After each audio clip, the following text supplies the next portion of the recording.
Absolument. Si, un petit peu. On a veillé. Non, il n'y en a pas beaucoup quand même. Hein. Mais en statue. On le voit dans le premier? Ouais. Ah, je sais déjà plus ce que j'ai dessiné. C'est bien. Si, il y a un éléphant page titre. Ah oui, dans page titre. Ouais. C'est déjà pas mal. Parce qu'en fait, on est trop long. Tu dis qu'on est trop long, hein, on coupe. C'est pas une question en fait d'animaux, c'est une question de localisation. C'est ça. Alors ça, c'est ta partie. Pourquoi 40 éléphants? C'est parce que ça se passe dans un quartier qui s'appelle Elephant and Castle à Londres. Tu dis Castle. Tu dis comment? Tu castes-le? Castle. Je m'adapte à mon public. Elephant et Castle. Donc voilà. C'est les Belges, c'est pas pareil. Donc 40 éléphants, c'est un gang entièrement féminin qui s'est vissé à Londres dans les années 20 en ce qui nous concerne. C'est comme ça qu'on fait l'album. Et on va suivre le destin de Flory qui intègre ce gang en début d'album. Et elle va découvrir des personnages hauts en couleur. On dit ça. La drogue énormément, le manque de sommeil. Et puis une voix en allemand qui me parle.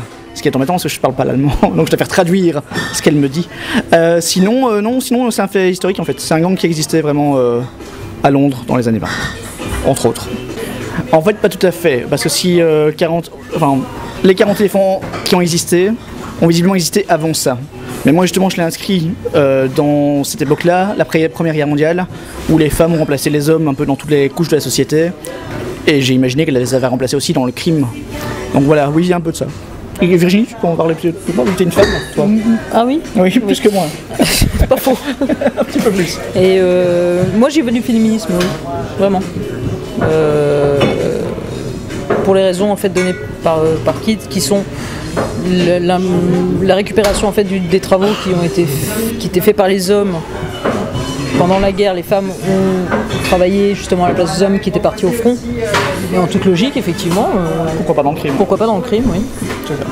Quand j'ai écrit 40 éléphants, pour moi c'était du passé, hein, vraiment. Hein. C'est vraiment là maintenant, parce que je l'ai écrit il y a un petit temps déjà. Et là je suis surpris à quel point il y a tant de chemin encore à faire, et j'en reviens pas. Et oui, du coup maintenant ça fait écho avec l'époque actuelle, mais ça fait écho avec toutes les époques en fait. C'est assez marrant. Vas-y. De mon point de vue, effectivement, c'est quand même la naissance du féminisme. Même si on prend l'histoire anglaise en particulier, les suffragettes sont encore avant. Ouais. C'est le début des revendications des femmes. C'est-à-dire qu'effectivement, si on fait le travail des hommes, il est normal que nous ayons les mêmes droits que les hommes. Et c'est l'implantation, le début de tout ça. Et il se trouve qu'en fait, on est encore dans ces combats aujourd'hui. Non, voilà, ouais, le polar c'est le prétexte pour s'amuser, et on va avant tout s'amuser. Mais clairement, si on peut faire passer quelques petits messages, on le fait avec plaisir. Mais vraiment, ouais, le fait que ce soit 40 femmes, c'est pas anodin, quoi. On voulait pas faire du Sherlock Holmes, quoi. S'il y a 40 femmes, c'est qu'il y a une bonne raison à ça, et qu'on a un peu des choses à dire là-dessus. Voilà. C'est une complexification, oui, en fait, comment ça s'appelle, comment dit Hitchcock déjà? Je retrouve plus le terme naturellement. En fait, savoir quel est l'important de cette histoire. Est-ce que c'est l'histoire des femmes ou est-ce que c'est en fait cette trame de polar? Et pour moi, clairement, c'est l'histoire des femmes. La trame de polar devient en fait une sorte de prétexte. Voilà. Ouais, MacGuffin. Très amusant. Ouais, MacGuffin. Ah, d'accord, ok. Non, bah alors je vais vous expliquer pourquoi pas. Non. Si. Non, je vais vous expliquer pourquoi pas 40, parce qu'il y en a qui meurent, il y en a qui arrivent, donc il y en aura beaucoup plus que 40. Oui. Il y aura des nouveaux éléphants au fur et à mesure, donc on peut en faire jusqu'à 60, 70 et jusqu'à ma mort. Voilà. Pour l'éditeur, on va déjà dire 40. Ça paraît bien. Ce qui est sûr, c'est qu'il y en aura 3. Ça, c'est sûr et certain. Oui. Après, ça dépendra des lecteurs. Mais 3, c'est certain. C'était prévu en 2. On avait prévu d'en faire 2 avec Bambous, on peut le dire. Et très vite, ils nous ont dit non, faites-en 3. Nous, on aime vraiment beaucoup. On continuait. Et on a continué. Au point que j'ai fini le scénario du 3 avant-hier. Il faut que je lise. Et donc 40 peut-être pas, mais effectivement un petit paquet. Ouais, quoi faire. Parce qu'en fait, chaque album aura le titre d'un des personnages. Donc effectivement, on va s'attarder sur un des personnages à chaque fois. Et enfin, t'as vu dans le 1, il y en a déjà pas mal que t'as envie de connaître un peu mieux, un peu plus. Et donc oui, il y a de quoi faire, quoi. Il y a vraiment de quoi faire. Entièrement basé sur l'envie et sur le plaisir, en fait. De se dire, tiens, ce personnage, on n'en a pas parlé. Ouais. Alors, scénaristiquement, donc il y a des trucs qui... J'aime bien quand tu fais le porte-micro. Je le prends jamais, t'as vu, j'éloigne mes mains de plus en plus. C'est pour ça que t'es scénariste. Ouais. Je n'utilise pas mes mains, que les choses soient claires. J'ai fait des études, c'est pas pour rien. Oui, alors scénaristiquement, il y a des personnages qui m'intéressent parce que quand je les ai écrits, je me dis tiens, celui-là, j'aimerais bien y revenir plus tard. Mais aussi, grâce à Virginie, il y a des personnages que j'avais traités un peu de façon secondaire, mais qui, en voyant leur gueule, d'ailleurs, je te dirai un truc à propos du 4 éventuel, je me suis dit merde, ceux-là ils sont trop beaux, j'ai envie d'exploiter un peu ce personnage-là aussi. Voilà, c'est pour ça que le 2 sera sur Maggie notamment. Maggie Hill, qui est la petite fille dans le 1. Voilà. Oui, là, chronologiquement, ça se suit. On suit quand même plutôt Flory dans les premiers, quoi qu'il arrive, parce qu'elle a une intrigue, elle, qu'il faut boucler à un moment donné. Mais après, on saute d'un personnage à l'autre, on continuera quand même dans le temps. Pour l'instant, en tout cas, c'est ce qui est prévu.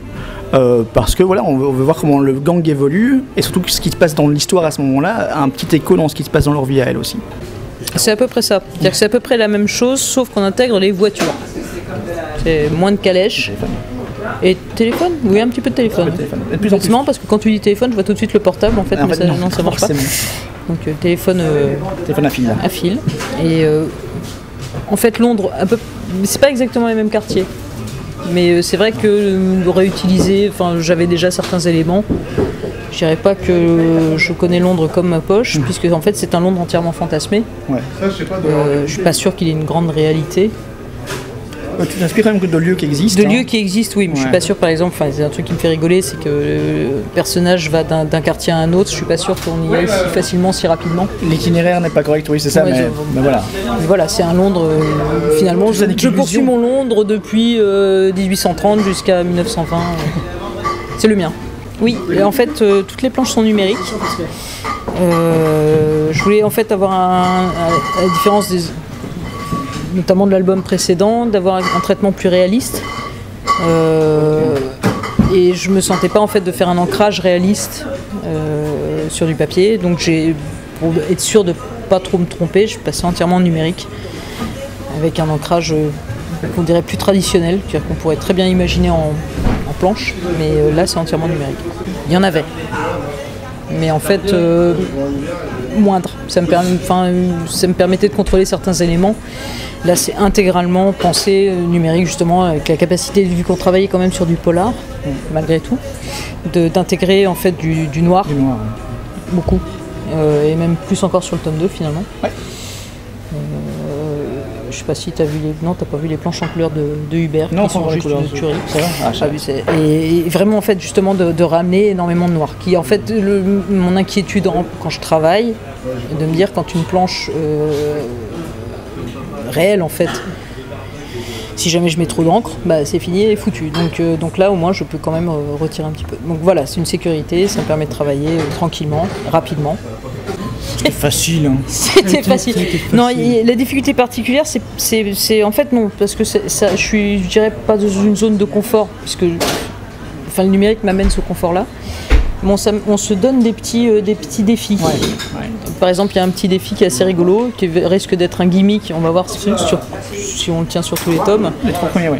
En tout cas sur les 3 premiers, c'est d'avoir en fait une double planche qui soit assez retorde, assez complexe à mettre en scène et qui présente vraiment un moment important dans l'album. Ouais. Et en fait, on risque de réutiliser cet élément-là sur tous les albums. Ouais, ça nous fait marrer. Ça nous fait marrer. C'est un beau défi. Eh bien non, en fait, pas tant que ça. En fait, c'est un défi assez rigolo parce que ça vient de mon scénariste, qui généralement me dit je te laisse te débrouiller. Ouais, en gros j'ai mis 2 lignes. Voilà. Là il y a une radia chez Harold sur 2 pages. Vas-y, à toi de jouer. Et l'indication c'était j'aimerais bien quand même penser donc comme en cinéma avec qu'on appelle ça, c'est pas iris, c'est une rosace. Non, même pas. Des effets de diaphragme en fait, tu zoomes sur un personnage et tu dézoomes après, etc. quoi. Et donc ce genre de choses qu'on ne peut pas faire en bande dessinée, puisque c'est vraiment adapté pour le cinéma, c'est un travail de montage. Ouais. Et se dire on va faire un travail de montage sur 2 planches. Exactement. Et donc là c'était assez rigolo à mettre en place. Alors à mettre en place, ça a pris un petit peu de temps à faire, pas tant que ça. Puisque là en plus l'action était assez simple. Ouais. Voilà. Très bien dit. J'acquiesce. Ça m'arrive, hein. Ouais, elle parle trop bien. J'ai envie d'écouter toute la soirée. Et toute la vie. Marions-nous. Ah, tu vois, tu viens. Ça y est déjà. Ta femme va être ravie. Alors, qu'est-ce que j'ai un signé qui sort en janvier, avec Stéphane Perger, chez Lombard. J'ai des séries jeunesse chez Dupuis, plusieurs. Il y a Magic 7, puis Télémac qui va arriver. Entre autres. Et puis j'ai Oliane chez Casterman, qui est ma série polar avec une enquêtrice un peu plus Agatha Christie. Très différent de ce que je fais sur 40 TF1 en fait. Sur Oliane, c'est vraiment des enquêtes assez sombres avec un personnage assez fort. Enfin, les personnages sont forts aussi, tu me diras. Mais là, je m'amuse vraiment différemment sur 40 TF1. Il y a vraiment de l'amusement et des sujets sérieux, mais beaucoup d'amusement. Là, je viens d'écrire le 3 trop facilement à mon goût, quoi. Je me suis éclaté du début à la fin. T'as écrit le 4 ? Le 3, ouais, je me suis vraiment éclaté. Ouais, mais ça va changer, gars. J'ai écrit le 4, non, j'aimerais bien. Je sais déjà ce que je ferai dans le 4, qui est un sacré défi scénaristique, parce qu'on parlait de défis visuels, mais il y a aussi des défis scénaristiques à chaque album. Et le 4, j'ai une super idée, il faudrait que je t'en parle, mais après, je sais pas si je pouvais pouvoir la faire. Faut que j'ai le talent aussi derrière, mais bon, on verra. Déjà que l'éditeur accepte de faire. Ouais, ça va. Il a pas son mot à dire sur tout non plus. Sur Maggie, oui, absolument. Bah, si, sur le 2. Ah oui, c'est vrai. À 100%. Il est quasiment fini. Il est pratiquement terminé. Ah ouais, on va vite. J'ai 10 planches à faire, mais je mets un temps fou à finir ces 10 planches. T'as reçu la dernière 15. 15 planches. Il y en a une plus. Oui, je sais. Deux envies, il y en a une qui est comblée, puisque j'ai le plaisir de faire une histoire d'heroic fantasy. Tu peux pas dire ce que c'est ? Je sais pas si je peux le dire, donc non, je peux pas. Donc revenir en fait à mes premiers amours, mes premières envies de bande dessinée, dans un style ultra classique.